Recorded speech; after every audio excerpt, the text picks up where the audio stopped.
बिस्मिल्लाहिर्रहमानिर्रहीम। अस्सलाम वालेकुम प्यारे दोस्तों, कामयाबी के सफ़र पार्ट नंबर 2 के साथ मैं फिर से हाजिर हूँ।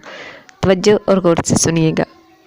हाँ, अगर था तो एक जज्बा, एक तड़प थी, एक आग थी, एक जोश था, एक ख्वाब था सर उठा के जीने का। लेकिन क्या ये जज्बा, तड़प, आग, जोश और ख्वाब कामयाबी की शाहराह तक लाने के लिए, जीने के लिए काफ़ी हैं? सच तो ये है कि नहीं। हाँ, ये सब ज़रूरी है।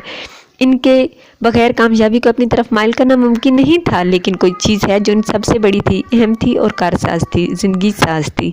तो वो क्या थी? वो चीज़ सोच की ज़रा सी तब्दीली थी, एक अंदाज़े फ़िक्र था चीज़ों को देखने और परखने का, एक नया ज़ाविया था। वो एक एहसास था, ज़िम्मेदारी का एहसास, जिसने मेरे दिल में इस सोच को जगह दी कि इस वक्त मैं जहाँ भी हूँ, जिस तरह भी ज़िंदगी जी रहा हूँ, और जो भी नाकामियाँ, मायूसियाँ, सितम ज़रीफ़ियाँ, तंगदस्तियाँ, नाअसूदगियाँ और बदहालियाँ मेरी ज़िंदगी को घिरे हुए हैं, उनकी ज़िम्मेदारी सिर्फ़ और सिर्फ एक ही शख्स पर आयद होती है, और उसका नाम है कैसर अब्बास। मेरे सर झुका के जीने की ज़िम्मेदारी खुद मेरे अपने सर पर है, ना कि मेरे वालिदैन, ना ही असातिज़ा, ना ही तालीमी इदारे, ना ही हुकूमत, ना ही मुआशी इक़्तिसादी सूरत हाल, और ना ही महंगाई का पहाड़। मैंने खुद को समझा लिया। मेरी नाकामियों और नामुरादियों के पीछे ना अमरीका है और ना ही CIA राह का कोई एजेंट है, और ना ही 9/11 का कोई वाक़या है। ना ही इसका ज़िम्मेदारी दहशतगर्दों पर है, और ना ही मुल्क की सियासी जमातों पर।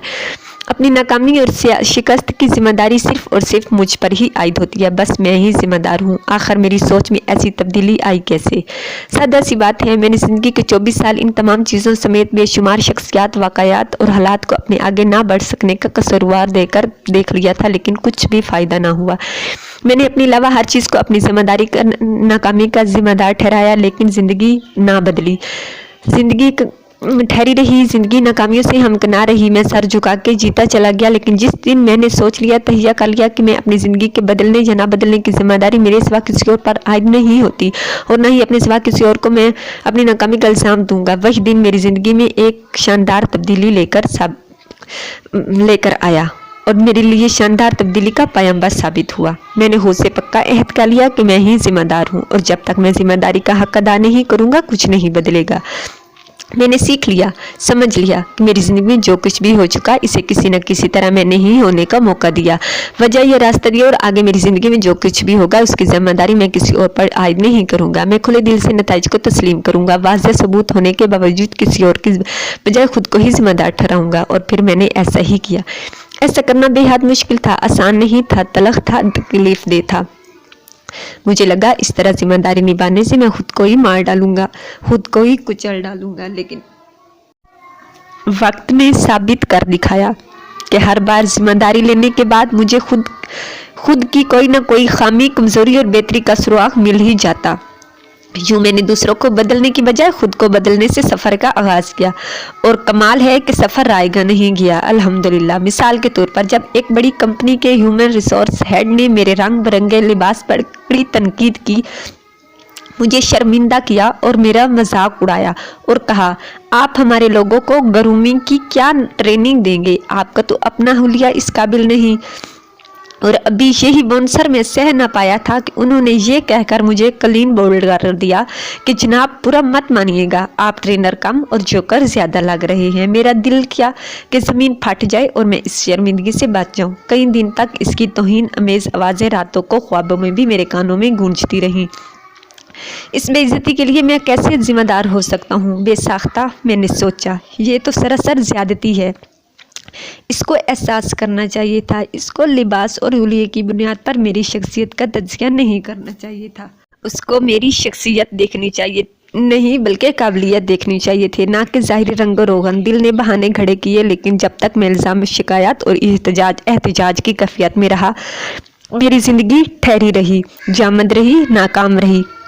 अगले ही लम्हे मैंने फैसला कुन अंदाज में कहा, कुछ भी हो मैं ही जिम्मेदार हूँ, लेकिन कैसे? जैसे ही ये सवाल अपने ज़हन के सर्च इंजन में डाला, जवाब में हज़ारों वेबसाइट्स खुलती चली गईं।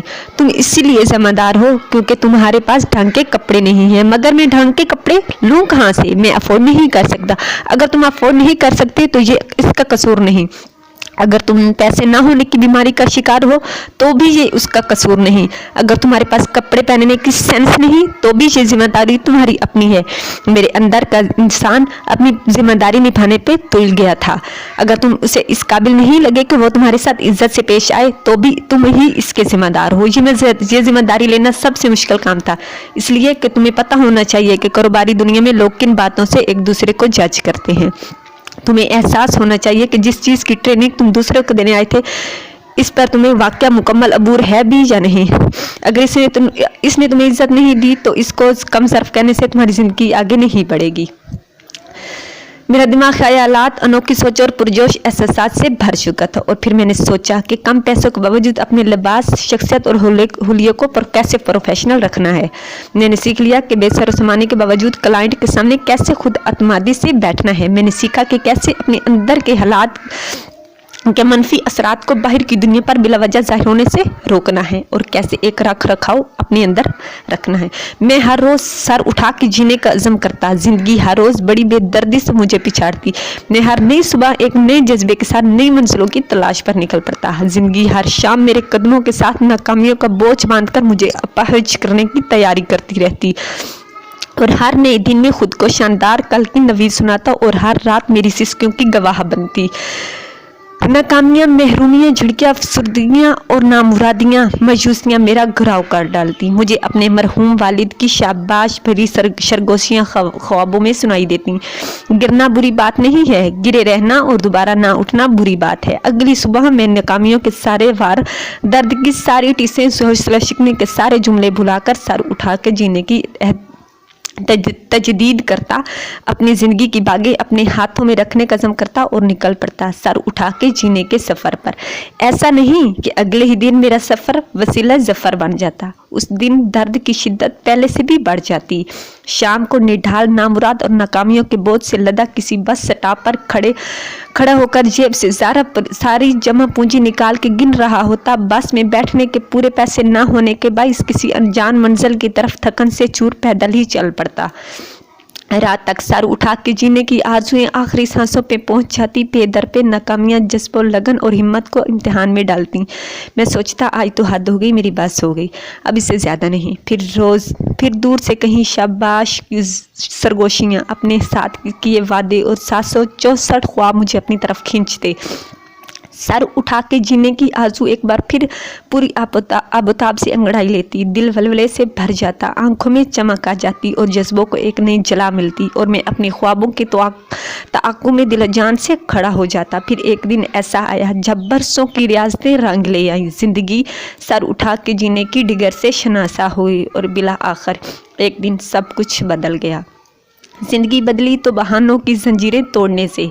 ज़िंदगी ने सर उठा के जीना शुरू किया तो अपना बोझ खुद उठाने के फैसले करने से।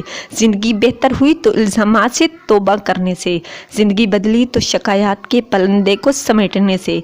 ज़िंदगी जिम्मेदारी उठाने से, खुद एहसारी से, अपनी ज़ात पर भरोसा करने से और ये तय करने से कि 100% जिम्मेदारी उठाने से ही फ़र्क पड़ेगा, 99% जिम्मेदारी उठाने से कुछ नहीं बदलेगा। तो क्या आज से आप अपनी ज़िंदगी की 100% जिम्मेदारी उठाएंगे? यही तैयारी, यही अहद, यही फैसला, यही तहिया, यही अज़म दरअसल सर उठा के जीने की तरफ आपका पहला कदम है। तो क्या आप सर उठा के जीने के लिए तैयार हैं? क्या आपकी ज़िंदगी भी इसी डिगर पर है? क्या आप भी खुद को बदलना चाहते हैं? तो प्लीज़ आज से ही वादा कर लें खुद को बदलने का और बेमकसद ज़िंदगी को मकसद और कामयाब बनाने का। इसके साथ ही मुझे इजाज़त दीजिए और अगर कहानी पसंद आई है तो लाइक कीजिएगा, कमेंट कीजिएगा और अगर आपने चैनल को सब्सक्राइब नहीं किया तो सब्सक्राइब कीजिएगा।